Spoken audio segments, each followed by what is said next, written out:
Bosques e campos. Bosques e campos tendem a ser os biomas mais comuns para caçadas, igual a gente estava citando, de nobres, ou até mesmo bosques específicos para adquirir comida, porque normalmente existem bosques e campos próximos às cidades. Campos, por si só, possuem uma linha de visão muito grande, então é mais fácil, dependendo do tipo de caçada que você estiver fazendo, você localizar sua presa dali. Se for uma caçada igual um leão numa savana, que ele vê de longe ali um bando de gnu e ele olha qual que é o mais doentinho para ele poder ir atrás, fica mais fácil também de localizar esse tipo, fazer esse teste de caçada para identificar qual que é a presa mais provável de você conseguir capturar. Então você pode fazer ali, se o seu personagem é um caçador, você pode fazer um teste olhando um bando para poder identificar uma presa favorita. Você pode também localizar baseado no, igual o Marcelo falou, no tipo de bioma em que ele vive, o tipo de horário que ele vive, né? O tipo de horário que ele está ativo, ou ainda o horário que ele está inativo, sei lá, na toca dele pegar ele dormindo. Então, existe uma série de fatores que podem favorecer a caça em bosques e campos. E bosques também tendem a ser locais com uma boa quantidade de animais de pequeno porte, justamente diferente de um bando de gnus, que seriam talvez mais difíceis de caçar por serem grandes. Javalis, lebres, outro tipo de animal de pequeno porte, sim, que serviria de alimento para um grupo menor, durante uma noite ou duas, é mais fácil de se encontrar em regiões como o bosque, assim como a toca desses animais. E existe uma série de fatores que você precisa levar em consideração para caçar nesses locais. Por exemplo, igual a gente estava falando no início do programa. Não é uma coisa que você vai, tipo, eu quero caçar. Tá na hora do nosso downtime, eu quero caçar e eu vou ali na esquina e pego um bicho. Você vai ter muitas vezes que localizar, rastrear, identificar, e aí para isso pode levar dias, porque você precisa. Eu encontrei um rastro de um grupo de porcos do mato. E aí você vai seguir naquele rastro até em determinado momento você encontra, sei lá, fezes daqueles bichos. Aí você vai seguindo mais tempo, e aí isso tudo é uma série de testes que você vai fazendo de rastreamento, porque em algum momento não é uma estrada que mostra exatamente onde está o bicho. O bicho não vai deixando pegadas firmes em todas as direções que ele vai. Muitas vezes ele também pode ir e voltar várias vezes, porque é um bicho selvagem, ele não anda necessariamente em linha reta do ponto A para o ponto B. Ele pode dar voltas, etc. Você pode perder ele ali. Então, encontrar fezes de animais, encontrar rastros dele deixado, encontrar pelos ou partes do corpo que ele deixou presa em folhagens, deixou em galhos, alguma coisa assim quando ele passou, porque muitas vezes eles passam também se esfregando, né, para poder deixar cheiro, às vezes para espantar algum predador ou poder marcar território. Tudo isso é conhecimento que o seu personagem pode ter por ser um caçador experiente e conseguir identificar de acordo com o que ele está caçando. E você, como mestre, pode usar isso para engrandecer essa atividade de caçada. Que aí o jogador, assim, se for do interesse do seu grupo, ter uma jogada de caçada, uma coisa mais desafiante, uma coisa mais elaborada. Que aí você pode usar todos esses elementos de rastro, eu falei, rastro, fezes, sim, local onde ele se alimentou, você pode, chegou perto do rio, você vê que tem pegadas ali onde ele beberam água. Ou não, você vê que às vezes você está caçando um animal que come alguma coisa, que é carniceiro, sei lá, uma hiena. Você chega num lugar, tem restos de animais onde ele comeu ali. Então existe uma série de fatores que você pode usar e levar em consideração para engrandecer a descrição dessa caçada, vai levando de um ponto A ao ponto B, ao ponto C, ao ponto D, até ele chegar no destino final, onde ele vai visualizar aquela presa e ele pode ter a chance ou não de desferir um golpe, ou de armar uma emboscada junto com mais pessoas.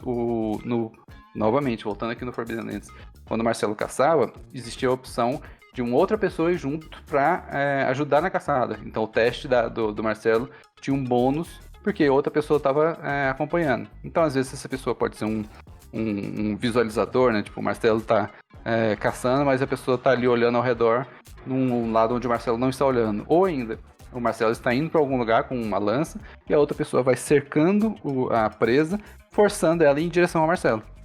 Eu tô falando Marcelo porque é em direção a outro jogador que esteja caçando. Sim. Mas então, existe uma série de estratégias que você pode usar na narração, na descrição da caçada, que pode engrandecer muito mais o simplesmente, eu vou ali caçar. Você pode mostrar para os seus jogadores que é uma atividade mais complexa, e você pode valorizar aquele personagem, aquele ranger, ou aquele bárbaro, ou aquele que quer que seja que tenha se especializado nisso, numa atividade em que ele vai realmente fazer o que a gente falou, se sentir importante, se sentir valorizado, vai se sentir vai ser representado ali no que ele está fazendo, e vai ser uma atividade bem legal, até mesmo de downtime, que a gente falou hoje aqui sobre downtime já no canal.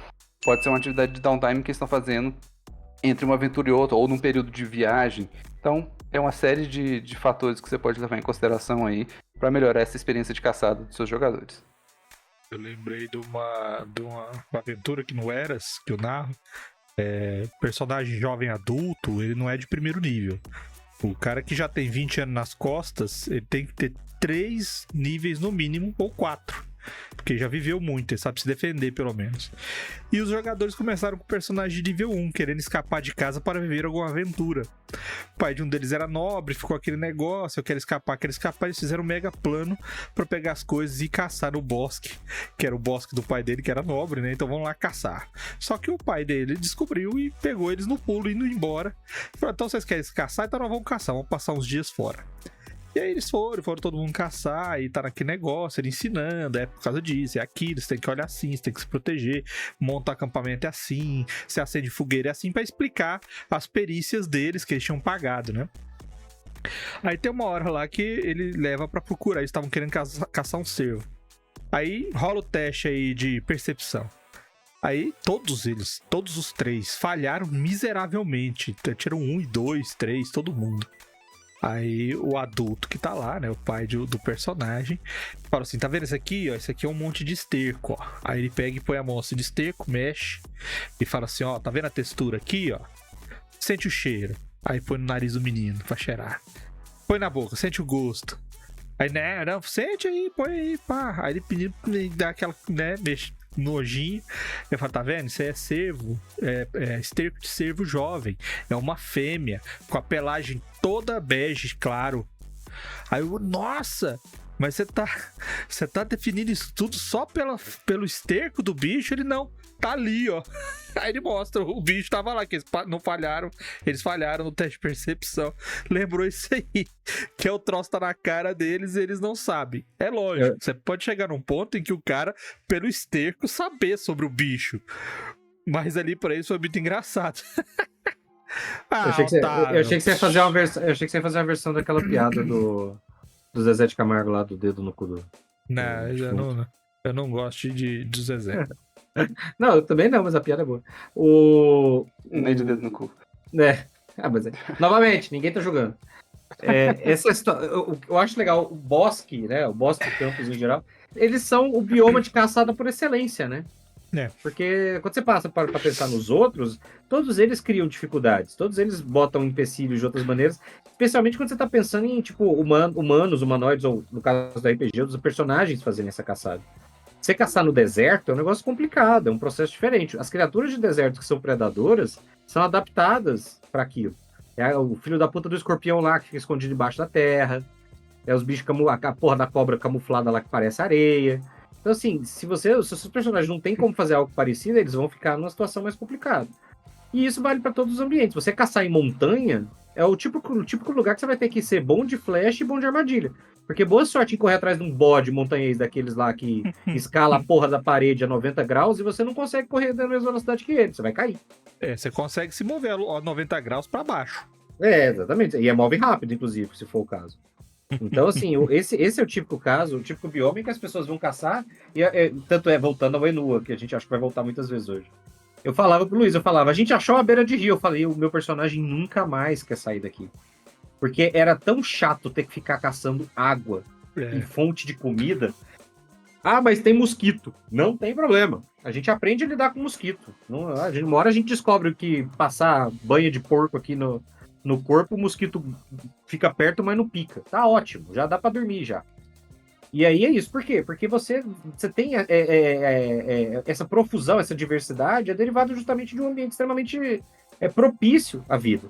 né? E é em todas as cadeias, em todas as etapas da cadeia alimentar. Então, faz tanto sentido ter tanto a vegetação, como os herbívoros, como os carnívoros e como os personagens. Então, assim, esse é o bioma perfeito, pô, é o bioma por excelência para caçada.